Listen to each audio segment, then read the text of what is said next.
Festival Zapin Jauhar yang berlangsung di Kompleks Sukan EDU City Iskandar Puteri Johor baru-baru ini merupakan sebuah acara kebudayaan yang menghimpunkan warisan, seni dan identiti masyarakat Johor dalam satu pentas besar.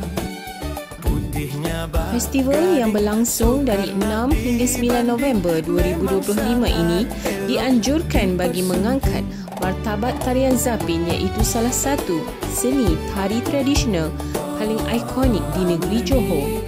Sebagai platform rasmi memartabatkan budaya, festival ini berjaya menarik minat penggiat seni, pelajar, masyarakat tempatan serta pelancong yang ingin mengenali Zapin sebagai simbol identiti Melayu Johor. Festival ini membawa tema memperkukuh warisan menuju Tahun Melawat Johor 2026. Justru pelbagai program diatur bagi menonjolkan keindahan Zapin dari segi irama, pergerakan serta nilai budaya yang terkandung di dalamnya. Antara acara paling mendapat perhatian ialah pertandingan Zapin yang mempertandingkan 8 kategori.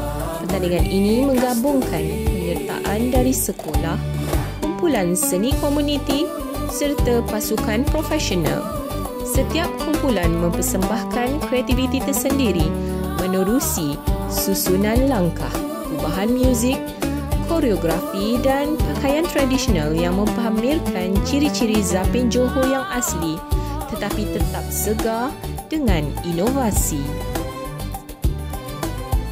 Secara keseluruhannya, Festival Zapin Jauhar berjaya mencapai matlamatnya sebagai platform mengangkat warisan Johor ke peringkat lebih tinggi. Melalui pementasan, pertandingan dan aktiviti kebudayaan, festival ini memperkukuhkan identiti negeri serta menonjolkan Zapin sebagai seni tari yang bernilai tinggi. Penganjurannya di EDU City Iskandar Puteri membuktikan bahawa tradisi dan kemajuan dapat bergerak seiring, sekaligus memastikan Zapin terus hidup dalam jiwa masyarakat Johor dan generasi masa depan.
Zapin senandung nama diberi, Zapin senandung menghibur hati.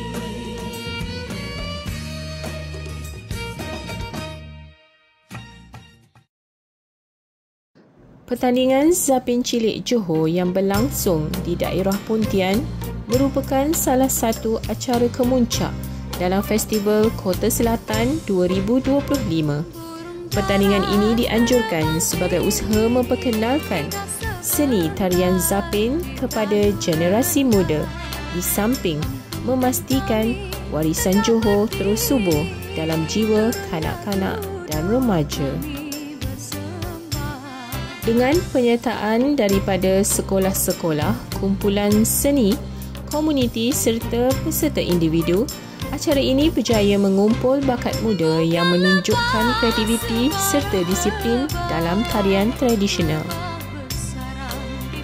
Para peserta tampil dengan pakaian tradisional Melayu Johor seperti baju kurung, baju Melayu serta tengkolok kecil yang sesuai dengan konsep persembahan mereka.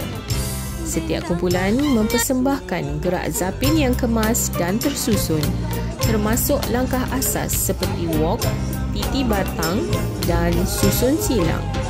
Walaupun masih kecil, peserta menunjukkan keyakinan dan ketekalan, latihan yang membanggakan. Acara ini turut menarik perhatian pelancong dan pengunjung yang datang untuk menikmati keindahan tari tradisional. Secara keseluruhan, pertandingan ini berjaya menjadi platform penting bagi melahirkan generasi pelapis yang mampu meneruskan legasi zapin di negeri Johor.